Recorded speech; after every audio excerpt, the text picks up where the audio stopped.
বেনামাজি ছেলে পেলেদেরকে জিজ্ঞেস করেন যে বাবা কেন নামাজ পড়েন, কিছু কইতারতেন আপনি জিগান কিচ্ছু। বাবা তোমার কি শরীর অসুস্থ, না মাথায় সমস্যা, না পায়ে ব্যথা, না কোমরে ব্যথা, না পেটে ব্যথা, কিচ্ছু নাই, একদম সুস্থ সবল, মাথার চুল থেকে পায়ের নখ একদম সুস্থ স্বাভাবিক মানুষ, আরামসে খাইতেছে ঘুমাইতেছে, অথচ এক ওয়াক্ত নামাজ পড়ে না।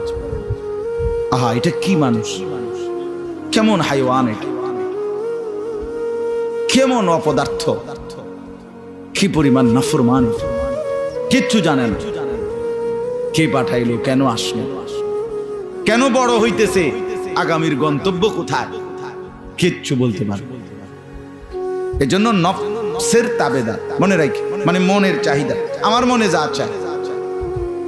এটা ইউরোপের বস্তুবাদের আধুনিকতার স্লোগান, এটা আপনার ইউরোইশ, মানে আপনার ইচ্ছা, আপনার চয়েস, এই প্রত্যেককে তার মনের চাহিদার উপরে ছেড়ে দেওয়া, এটাই হলো আধুনিকতার সবচেয়ে বড় স্লোগান। 50টা কাপড় নামায় দিছি, আপনার যেটা ভালো লাগে, 50টা জুতা নামায় দিছি, আপনার যেটা ভালো লাগে।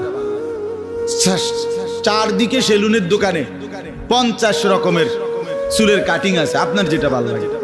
এই যে মানে সব কিছুতে কি তোমার ইচ্ছা, তোমার মনের চাহিদা। এখানে তোমার বাবা, তোমার মা, তোমার ধর্ম, তোমার কোরআন, তোমার ইসলাম, তোমার আল্লাহ, তোমার আখেরাত, তোমার নবী, এদের কারো মাথা ঘামানো উচিত না। তাইলে সে স্বাধীনভাবে বড় হবে না। শয়তানরা এটা বুঝায়, বুঝেন নাই? এটা বলে দিবে হ্যাঁ যে এগুলো বাচ্চা মানুষ, তাকে নিজের মতো করে বড় হতে দাও। আরে বাপরে, তাকে নিজের মতো করে বড় হতে দাও, স্বাধীনভাবে সে বেড়ে উঠুক। কোনো কথা শুদ্ধ বললেই কি আর বাস্তব হয়ে যায়? এটা আজকে ছেলেরা নিজের মতো করে বড় হইতেছে, স্বাধীনভাবে বড় হইতেছে। স্বাধীন মানে মা বাবার বন্ধনহীন, স্বাধীন মানে পারিবারিক ঐতিহ্যের কোনো বন্ধন কিচ্ছু, ধর্মের কোনো বাঁধন মুক্ত, এটাই হলো স্বাধীন। এটা স্বাধীনতা না, এটা স্বাধীনতা না, এটা পরাধীনতা। এটা হন্যে হয়ে ঘোরা, মাতালের মতো ঘোরা, যে যার নিজস্ব কোনো গন্তব্য জানা নাই। বাসে উঠছে, কন্ট্রাক্টর জিজ্ঞেস করছে কই নামবেন, হয়তো বলছেন তো এক কানে বুঝ করে নামাই দিন। তো কন্ট্রাক্টর কি আর এই পাগল উড়ে লোকেরা হেল্পাররে বলবে কিনা কর না কেন, ওই যে যাতে মানে দরজার কাছে থাকে গাড়ির, তারে হেল্পার কয় না, তারে 2টা দমক দিব। এই পাগল ছাগল দূরে বেটা প্যাসেঞ্জার উঠেছে, ভালো মানুষ চাই উঠে তার তেদি কয় কই যাবে, হেতে কই তারে না বলবে কিনা, বলেন না কেন? এটা তো একটা যুক্তির কথা, পাগল বলবে না? এত প্রতিবন্ধী ফালতু মানুষ। আজ আমাদের গন্তব্য এমন, মুসলমানের নারী জানে না কোথায় গিয়ে শেষ থামবে। নিজের রূপ যৌবন, নিজের শরীর, নিজের গহনা অলংকার সাজগোজ, শেষ পর্যন্ত কাকে, শেষ কয়জনকে দেখাইয়া তার তৃপ্ত হবে, কোথায় গিয়ে থামবে সে জানে। যে লজ্জা হারাইয়া ফেলে, শরম নাই, যার ভিতরে হায়া নাই, সে যা ইচ্ছা তাই করতে পারে। তো এই কথা বলার পরে উনি চলে গেছেন, এই যুবক বসে গেছেন। কিতাবের মধ্যে আছে ওনার বন্ধুরা, সাথের যে তার সাথের ছেলেগুলো, তারা বলল ওস্তাদ বসলেন কেন, কি হলো, চলেন। হচ্ছে না রে, এই হুজুর রাসূলুল্লাহ সাল্লাল্লাহু আলাইহি ওয়াসাল্লামের যে হাদিস শুনাইছি, নবীজি তো এই কথাটা আমাকেই বলছে, এটা তো আমাকেই বলছে রে। কয় যে মানে নবী তো বলছে যার লজ্জা নাই সে যা ইচ্ছা তাই করতে পারে, আমারই তো লজ্জা নাই, যার কারণে আমি যা ইচ্ছা তাই করতেছি। মানুষের উপরে জোর জুলুম অন্যায়, মানুষের কাছ থেকে বাজারে যার যা মন চাচ্ছে ছিনায় নিচ্ছে, তো এটা তো আমার ব্যাপারই নবী বলছে, যা আমি তো একজন মুসলমান, এই বলে ছেড়ে দিলাম। এই ছেড়ে দিয়ে এই বাজার থেকে ওই হুজুরের, এই হুজুর যিনি শুআবাহ ইবনুল হাজ্জাজ ওনার নাম, শ্রেষ্ঠ মুহাদ্দিস, ওনার কাছে গেছেন। ওনার কাছে গিয়ে বলছেন হযরত আমি আপনার কাছে হাদিস শিখব। এই যে শুরু করছে, এরপরে উনিও ওই জমানার শ্রেষ্ঠ মুহাদ্দিস। হাদ্দাসানা মুহাম্মদ ইবনে মাসলামা আল কানাবি। আমাদের আবু দাউদ শরীফে অনেক রিওয়ায়াত আছে, হাদিসের 6টি বিশুদ্ধ কিতাব আছে, তার মধ্যে একটা আছে আবু দাউদ শরীফ।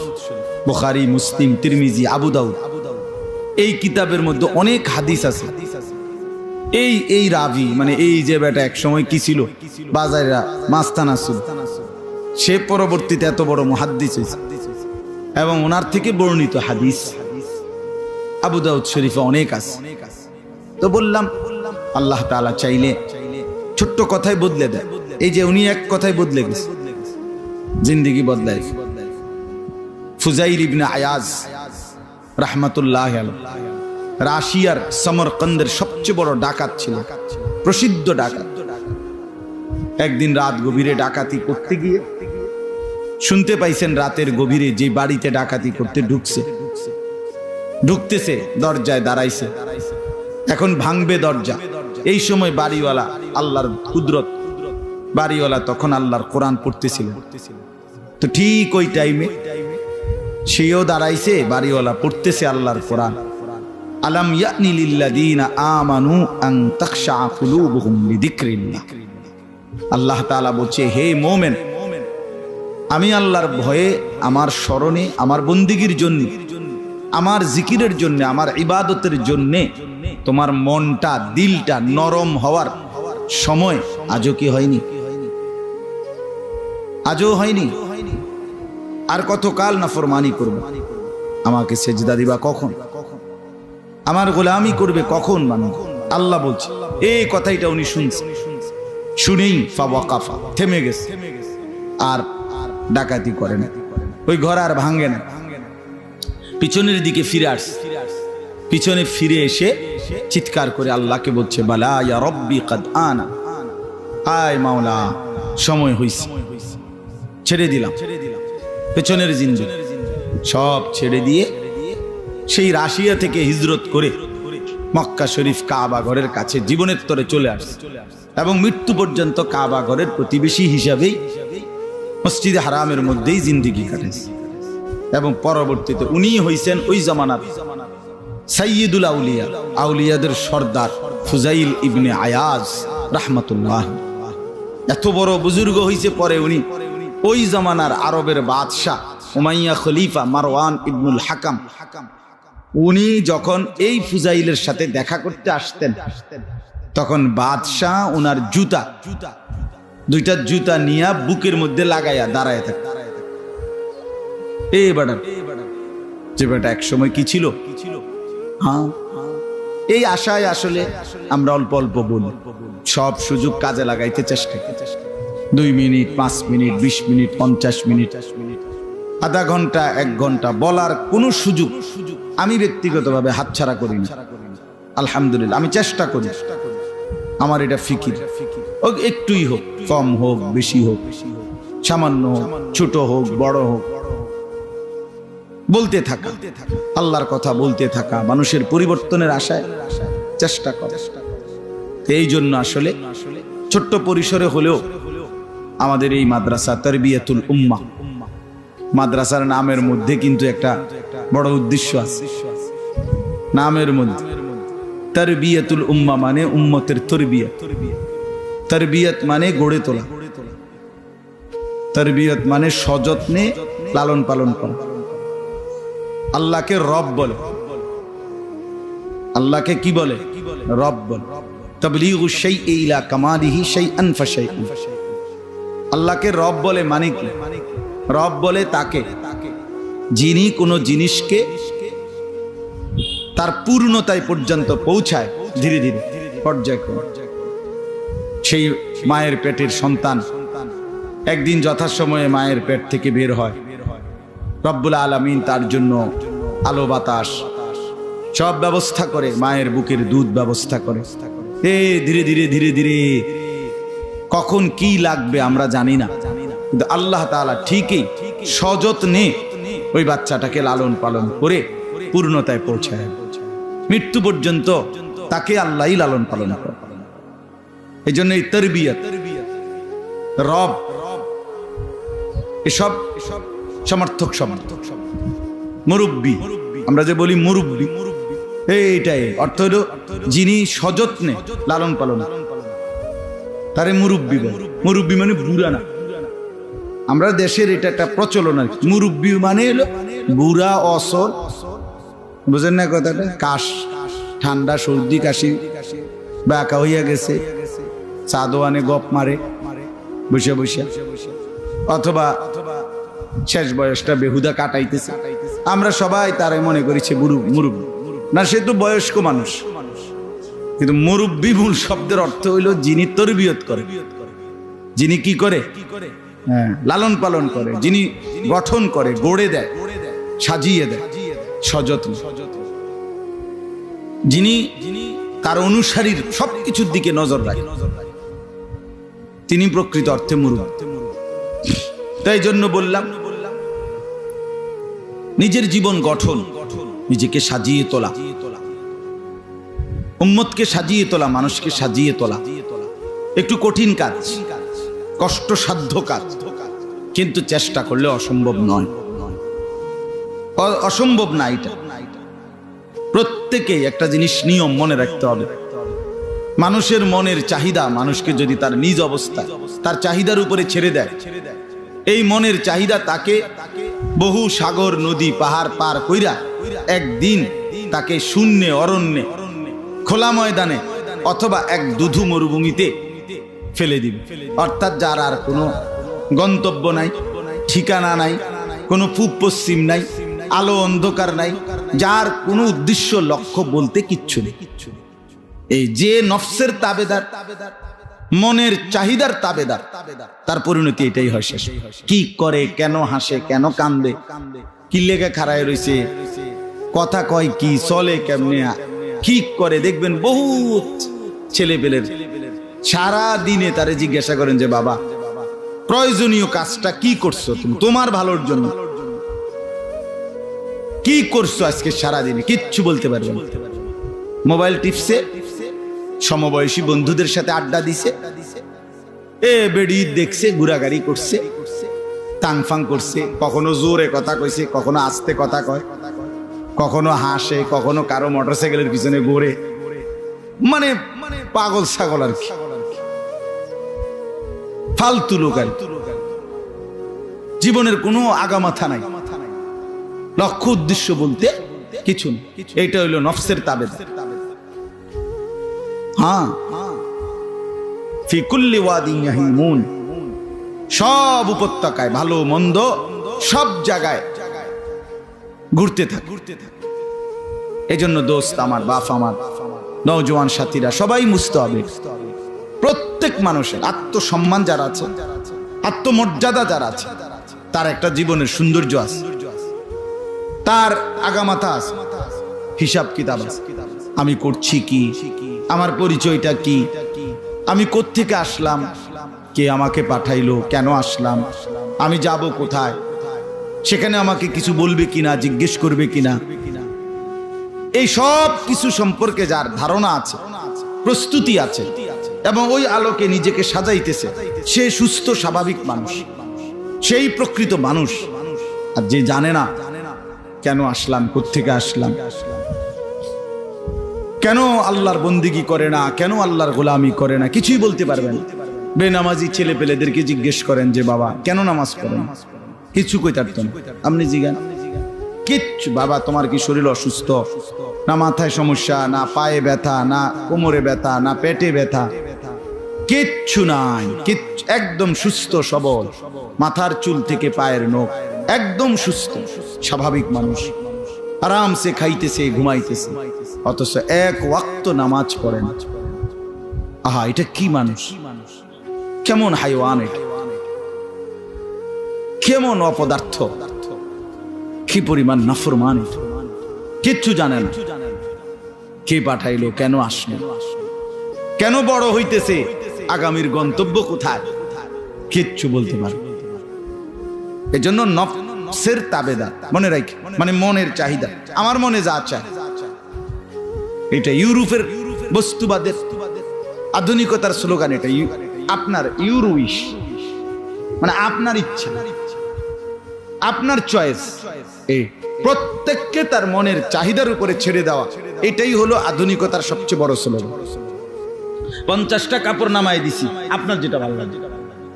50টা জুতা নামায় দিছি, আপনার যেটা ভালো লাগে। চারদিকে সেলুনের দোকানে 50 রকমের চুলের কাটিং আছে, আপনার যেটা ভালো লাগে। এই যে মানে সবকিছুতে কি তোমার ইচ্ছা, তোমার মনের চাহিদা। এখানে তোমার বাবা, তোমার মা, তোমার ধর্ম, তোমার কোরআন, তোমার ইসলাম, তোমার আল্লাহ, তোমার আখেরাত, তোমার নবী, এদের কারো মাথা ঘামানো উচিত না।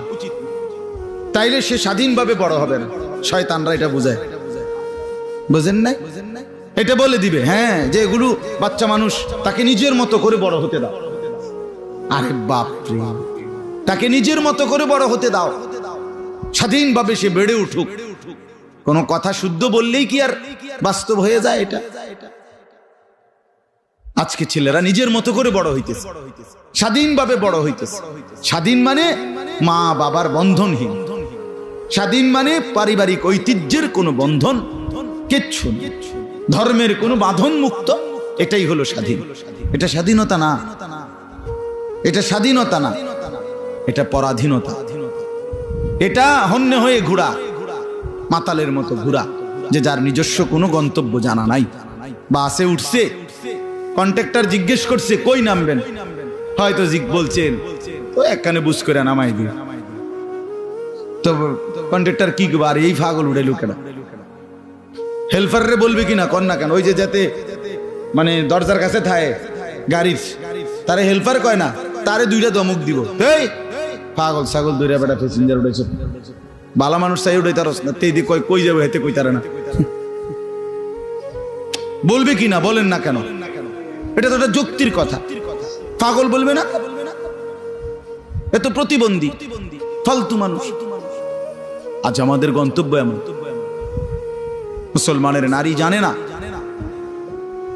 কোথায় গিয়ে শেষ থামবে। নিজের রূপ যৌবন, নিজের শরীর, নিজের গহনা অলংকার সাজগোজ, শেষ পর্যন্ত কাকে শেষ কয়জনকে দেখাইয়া তার তৃপ্ত হবে, কোথায় গিয়ে থামবে সে জানেন।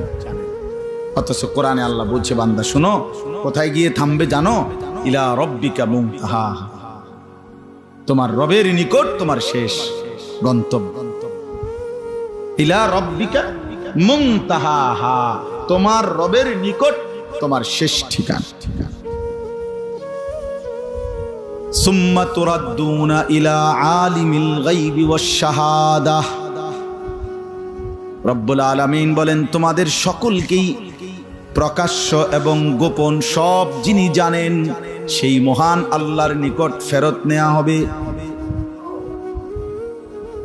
ইলাল্লাহি মারজিউকুম জামিআ, আল্লাহ বলেন আল্লাহর নিকটেই তোমাদের সকলকে একত্রিত করা হবে। ফায়ুনাব্বিউকুম বিমা কুনতুম তা'মালুন, অতঃপর আল্লাহ বলেন আমি জানিয়ে দেব বান্দা তোমার পুরা জিন্দেগি তুমি কি করেছো। আল্লাহ কোরআনে বলেন ওয়ামা রাব্বুকা বিগাফিলিন আম্মা তা'মালুন, তোমরা যা করছো বান্দা তোমাদের রব আল্লাহ তোমাদের বিষয়ে এক বিন্দু গাফিল নন, সব জানেন, দেখেন, বুঝেন।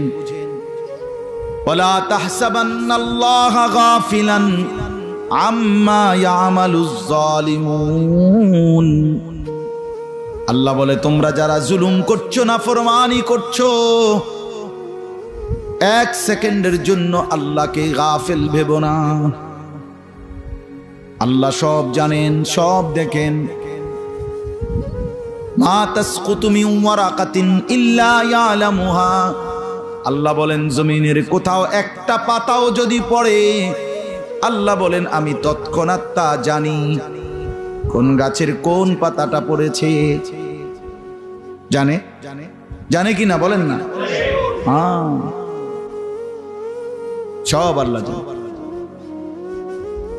কোরআন শরীফ আছে আল্লাহ তাআলা লোকমান হাকিম তার ছেলেকে বলছে ইয়া বুনাইয়া ইন্নাহা ইন তাকু, হে আমার সন্তান তোমার কর্মটা যদি একটা সরিষার দানার মতো হয় আর সেটা যদি পাথরের ভিতরেও লুকানো হয়, আল্লাহ তাআলা সেটাও কিয়ামতের দিন তোমার সামনে এনে হাজির করে দিবে। ইয়াতি বিহাল্লাহ, আল্লাহ নিয়ে আসবে। কোথাও এক জাররা, একটা নিঃশ্বাস পর্যন্ত আল্লাহর হিসাবের বাইরে ফেলতেও পারবে না, লুকাইতেও পারবে না। আলাম ইয়ালাম বিআন্নাল্লাহা ইয়ারা, আল্লাহ বলে জানো বান্দা আমি কিন্তু সারাক্ষণ দেখি। আল্লাযী ইয়ারাকা হিনা তাকুম, আল্লাহ নবীকে বলেন বন্ধু আপনি যখন নামাজে দাঁড়ান আমি সরাসরি আপনাকে দেখি। ওয়া তাকাল্লুবাকা ফিস সাজিদিন, আপনি যখন আমার বান্দাদের সাথে রুকু সেজদা করেন আমি তখনও আপনাকে দেখি। রুকু করলেও দেখি, সেজদা করলেও দেখি, অন্ধকারে রাতেও দেখি, আলোকিত দিনেও দেখি। দেখে বলেন সবাই দেখে? যুবক ভাইয়া বলো দেখে? তো কাকে ফাঁকি দিবা? আইনাল মাফার, পালাবে কোথায়? প্রিয় বন্ধু বলো লুকাবে কোথায়? আশ্রয় মিলবে কোথায়? ফাইদা বারিকাল বাসার ওয়া খাসাফাল কামার, আল্লাহ বলেন যখন ইসরাফিল ফু দিবে চোখগুলো তখন একেবারে নির্বাক, চোখগুলো আটকে যাবে, মানুষ মানে একেবারে ভেবাচাকা হয়ে যাবে। ওয়া খাসাফাল কামার, চন্দ্র আলোহীন হয়ে যাবে। জুমিয়া শামসু ওয়াল কামার, সূর্য চন্দ্র এক হয়ে যাবে। ইয়াকুলুল ইনসানু ইয়াওমাইদিন আইনাল মাফার, প্রতিটা মানুষ দৌড়বে, ভূমিকম্পের মতো জমিন কাঁপবে, আর লোকেরা একজন আরেকজনকে বলবে আইনাল মাফার, বলো বন্ধু পালাবো কোথায়, লুকাবো কোথায়? আল্লাহ সাথে সাথে বলেন কাল্লা লা ওয়াজার, না না বান্দা আজ আর কোথাও আশ্রয় নাই। ইলা রাব্বিকা ইয়াওমাইদিনিল মুস্তাকার, আজ শুধুই কেবল গন্তব্য ফিরে যাওয়া তোমার রব আল্লাহর নিকট। কোথায়? ইউনাব্বাউল ইনসানু ইয়াওমাইদিন বিমা কদ্দামা ওয়া আখার, এগুলো এমন আয়াত সারা জিন্দেগি পড়তে মন চায় এবং কোনো ব্যাখ্যার কিছু নাই। কি কি ব্যাখ্যা করতো বোঝেন না এমনি কথা, এটার খুব তফসিরের কিছু আছে নি, এটা ব্যাখ্যার কিছু আছে নি, বাংলা কইলেই তো আপনি বুঝেন না। ইউনাব্বাউল ইনসানু ইয়াওমাইদিন বিমা কদ্দামা ওয়া আখার, আল্লাহ বলেন প্রত্যেকটা মানুষকে জানানো হবে বান্দা যা তোমার হায়াতে পাঠিয়েছো আর যা তুমি মৃত্যুর উপরে দুনিয়ায় রেখে গেছো সব আমি আল্লাহ তোমাকে শোনাবো। ফাইদা নুফিখা ফিস সূরি নাফখাতুন ওয়াহিদা, আল্লাহ বলে বান্দা ইসরাফিল শুধু একটা ফু দিবে, একটা ফু। কয়টা ফু? নাফখাতুন ওয়াহিদা, একটা ফু দিবে। ওয়া হুমিলাতিল আরদু ওয়াল জিবালু, এক ফুতে জমিনও কাঁপবে, আসমানও কাঁপবে, পাহাড়গুলো কাঁপবে, জমিন নড়ে উঠবে, পাহাড় নড়ে উঠবে। ফাদুক্কাতা দাক্কাতাও ওয়াহিদা, সব একসাথে, পাহাড় জমিন দুইটা একসাথেই চূর্ণ বিচূর্ণ হয়ে যাবে।